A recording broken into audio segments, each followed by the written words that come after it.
ശരത്തേട്ടൻ അറിഞ്ഞോ, രാജേന്ദ്രൻ അറിഞ്ഞോ, നമ്മൾ ഭയങ്കര ഫേമസ് ആയി കേട്ടോ. പാർലമെന്റിലടക്കം നമ്മൾ ചർച്ചയായിരിക്കുകയാണ്.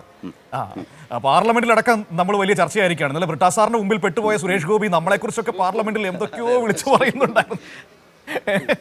ഞാൻ വിചാരിച്ചിട്ട് ഞാനറിയാം നിങ്ങൾ എന്തെങ്കിലുമൊക്കെ ഒപ്പിച്ചോന്ന്. അതെ അതെ, മമ്മൂക്കയെ കുറിച്ചൊക്കെ പേര് പറയില്ല എന്ന് പറഞ്ഞിട്ട്. അതെ, അതെന്ന് വെച്ചാലേ അത്ര ബുദ്ധിമുട്ടില്ല. കാരണം നമ്മൾ മുമ്പ് പറഞ്ഞ പോലെയാണ്. അത് സുരേഷ് ഗോപി എന്തുകൊണ്ട് കൈരളി ടി വി പ്രത്യേകം പറയുന്ന ഒരു കാര്യമുണ്ട്.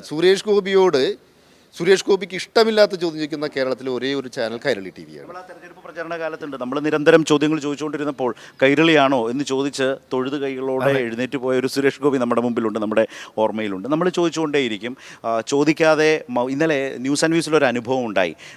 കോൺഗ്രസ് പ്രതിനിധി വളരെ ആത്മാർത്ഥമായ ഒരു കാര്യം പറഞ്ഞു. അദ്ദേഹം പറഞ്ഞു, എനിക്ക് മനസ്സിലാവുന്നില്ല, കൈരളി മാത്രമാണ് ഇങ്ങനെ ഈ വിഷയം ചർച്ച ചെയ്യുന്നത് എന്ന് പറഞ്ഞൊരു നിലപാട്. അതായത് നമ്മളെടുത്തൊരു നിലപാടെന്ന് വെച്ചാൽ, ഈ കേന്ദ്ര സർക്കാരിന് ഈ വഖഫ് ബില്ലിൻ്റെ കാര്യത്തിൽ ഒരു നിലപാടാണ്. അത് വർഗീയ വിഷം നിറഞ്ഞൊരു നിലപാടാണ്. ആ നിലയിലേക്ക് ആ ചർച്ച പോകുന്നതിൽ എന്തെങ്കിലും അർത്ഥമുണ്ടെന്ന് വിചാരിക്കുന്നില്ല. കാരണം കൂടുതൽ വർഗീയത പരത്താനേ ആ ചർച്ച കൊണ്ട് ഉപകരിക്കും. അപ്പോൾ പറഞ്ഞു വന്നത്, അങ്ങനെ ഈ വിഷയത്തിൽ നമ്മൾ ഈ ചർച്ചയ്ക്ക് മുന്നോട്ട് പ്രതിപക്ഷം വളരെ ശക്തമായി രാജ്യസഭയിലും ലോക്സഭയിലും ഇതിനെതിരെ പോരാടി. ആ പ്രതിപക്ഷത്തിൻ്റെ വരവും മടങ്ങി വരും. കാരണം മുൻപുണ്ടായിരുന്ന പ്രതിപക്ഷമല്ല, വളരെ ശക്തമായി തന്നെ അതിനെ നേരിട്ടു. പക്ഷേ അപ്പോഴും അതിൽ കണ്ട ചില പിശകുകൾ ഉണ്ടായിരുന്നു, രാഷ്ട്രീയമായ ചില പിശകുകൾ ഉണ്ടായിരുന്നു. നിസ്സംഗതയും മൗനവും രണ്ട് പ്രധാനപ്പെട്ട നേതാക്കളിൽ നിന്ന്. അതൊന്ന് പ്രതിപക്ഷ നേതാവിൻ്റെ മൗനമായിരുന്നു, നിസ്സംഗതയായിരുന്നു. മറ്റൊന്ന് വയനാട് എം പിയുടെ മൗനവും നിസ്സംഗതയുമായിരുന്നു.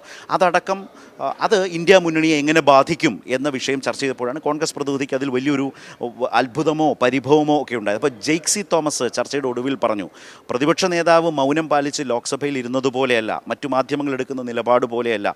ഈ വിഷയങ്ങൾ ധീരമായി നിലപാട് പറയാനും അഭിപ്രായം പറഞ്ഞ് മുന്നോട്ട് പോകാനും കൈരളി എന്ന ചാനൽ കേരളത്തിലുണ്ട് എന്നതിൻ്റെ തെളിവാണ് ഈ ചർച്ച എന്ന് ജെയ്ക്ക് പറഞ്ഞത് ഞാൻ സാന്ദർഭികമായി ഓർമ്മിപ്പിച്ചതാണ്. അപ്പോൾ ആ രീതിയിൽ നമ്മൾ ആ വിഷയം അത് സ്വാഭാവികമായി വലിയ തിരക്ക് പിടിച്ച രാജ്യസഭയിൽ ഇരിക്കുമ്പോൾ പോലും സുരേഷ് ഗോപി കൈരളി ചാനലിനെ ഓർക്കുന്നുവെങ്കിൽ അതുതന്നെയാണ് കൈരളി എന്ന വാർത്താ ചാനൽ, കൈരളി എന്ന ദൃശ്യമാധ്യമം കേരളത്തോട് എന്താണ് കൈരളി എന്ന് അതിൽ തന്നെ അതിൻ്റെ കൃത്യമായ ഉത്തരം അടങ്ങിയിട്ടുണ്ട് എന്നതുകൂടിയാണ് അതിൽ പറയാനുള്ളത്.